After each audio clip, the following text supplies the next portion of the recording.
Once a film's over, what's really going to stick in your head is the ending. Those last moments will be what you and your buddies discuss long after the credits have rolled, and is why filmmakers put a lot of stock into those last few scenes. It's more than just twist endings. Teasers for new movies, be it a sly line of dialogue or a post-credit sting, also work well. But if you really want to get audiences chatting, leave them uncertain. Nothing's going to make people recommend a film more than when they're not even sure if there's a twist at all. Sometimes though, they're not quite as baffling as they first appear. I'm Rich from What Culture, and these are 6 ambiguous film endings you're getting totally wrong. Number 6. What did Bill Murray whisper to Scarlett Johansson? Lost in translation. As talented as she may be, Sofia Coppola can never escape those who say her directing career only came about because of her father, despite how assuredly it kicked off.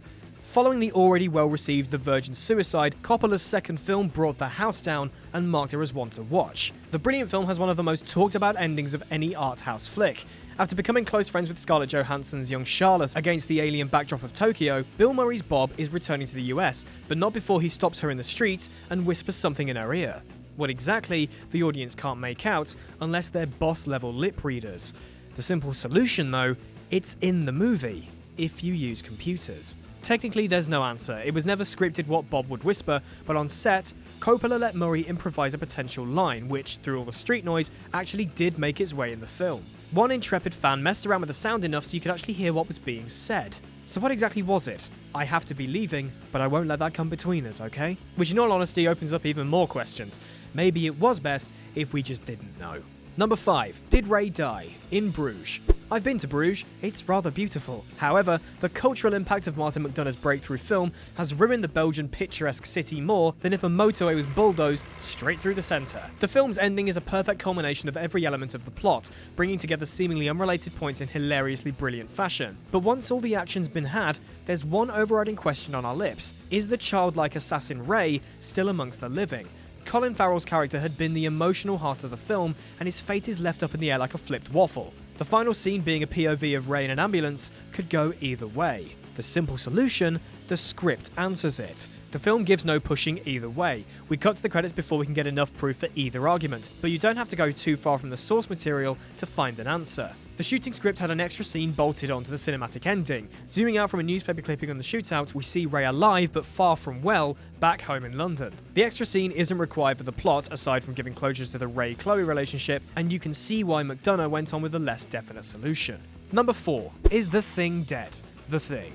The real terror of The Thing is the lack of knowing. Until you hear that unmistakable screech or see someone's blood lighting up the sky like crimson firecrackers, there's no way of knowing if you're either human or an alien of unknown origin. It's a totally formidable foe, which is what makes the ending of John Carpenter's sci-fi horror so terrifying. Kurt Russell's MacReady has seemingly destroyed the monster, but Keith David's Childs has somehow survived. As they share a bottle of whiskey, the audience is left wondering if one of these men is the Thing from outer space. The simple solution? To watch the film. There's been this mystery since The Thing first morphed onto our screens in 1982. Now, it's easy to take the material produced in the world of the film after it was released as proof. In the comics, The Thing survives, and in a 2003 video game we discover in the final level that so did MacReady. But while that works as a good, if unofficial, explanation, you don't really need to look beyond the source material for a definitive answer. If the Thing is alone with only one human, it will immediately assimilate it. MacReady knows the rest of the team is dead, as would Childs if he was the Thing, so the fact he stays human means that he must be. Number 3. What the hell happened? Memento. Before he revolutionized Batman, Christopher Nolan was your typical indie upstart. His first film following was just as perplexing as Memento, but as only 7 people actually saw it, let's consider the latter instead. Memento is famous for its ending actually being the beginning, showing Guy Pearce's Leonard kill Teddy, giving us a film-long grudge against this smiley character. At the narrative end, aka the chronological middle, we discover that Leonard's quest to hunt down his wife's killer was actually resolved a year ago, with his memory stopping every 5 minutes or so. Leonard has just enough time to decide if he'd prefer to continue his hunt and picks a new target, Teddy. But it still doesn't add up.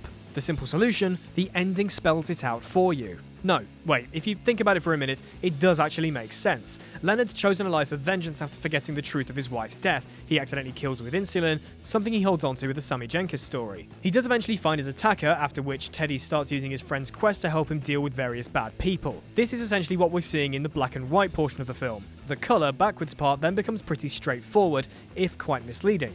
Due to the groundbreaking concept of the film, people failed to see this and instead thought they were missing something. As with his later films, every clue you need to solve a Nolan film is right there on the screen. Number 2. Is Teddy insane or not? Shutter Island.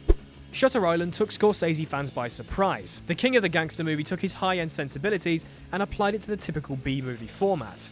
Brilliance ensued. The film finishes with the disturbing discovery that Leonardo DiCaprio's Teddy wasn't the marshal he thought, rather an inmate of the eponymous island's institution. The entire plot was a scheme to try and wake Teddy up from his madness, but when that failed, the doctors had no other option but to lobotomize him. In his last moments, Teddy gives a hint to his doctor that perhaps he's aware of his dangerous nature and is in fact sacrificing himself. The simple solution, the clue is in the film's closing message. The big difference between the film and Dennis Lehane's book of the same name is the ending. In the novel, Teddy's madness is a lot more clear-cut, but the film's introduction of the closing line, which will be worse, to live as a monster or die a good man, left many confused. Those involved with the production were either tight-lipped or as confused as the rest of us. It was only when The Guardian's David Cox asked the film's psychiatric advisor James Gilligan that we got a definitive answer. Teddy has indeed been cured, but can't deal with his violent past. Gilligan felt the film should draw focus to the amount of lobotomies conducted in the 50s, and thus didn't have the same desire to keep quiet as the rest of the film's crew. And number 1, is Deckard a replicant? Blade Runner. Whenever someone has said they've seen Blade Runner, the first question they'll be asked is whether they believe that Harrison Ford's Deckard is one of the replicants he's actually tasked to destroy. There's plenty of clues that point in both directions. The specifics vary from version to version, but the film's ending leaves this subplot deviously unresolved. The simple solution: follow the unicorn. The reason for this ambiguity is the different versions of the film. It wasn't until 1992 director's cut that the unicorn was introduced, marking Scott's change of heart on the matter. Before then, and in the years when the original still aired on TV, people had a skewed view of the film's conclusion. In the end, there's one piece of overriding evidence that pulls the ball in the court of Deckard being a replicant. Midway through the film, there's a bizarre dream sequence with a unicorn, which gets referenced at the end of the film when Deckard finds an origami facsimile left by surly colleague Gaff. It's not difficult to take from this that Gaff is telling both Deckard and the audience that he knows his dreams, and by that extension, he's a replicant. And that's our list. What are your thoughts? Leave them in the comments section down below. Daily content awaits over on whatculture.com, and don't forget to follow us on Twitter. I'm Rich from What Culture, and I'll see you soon.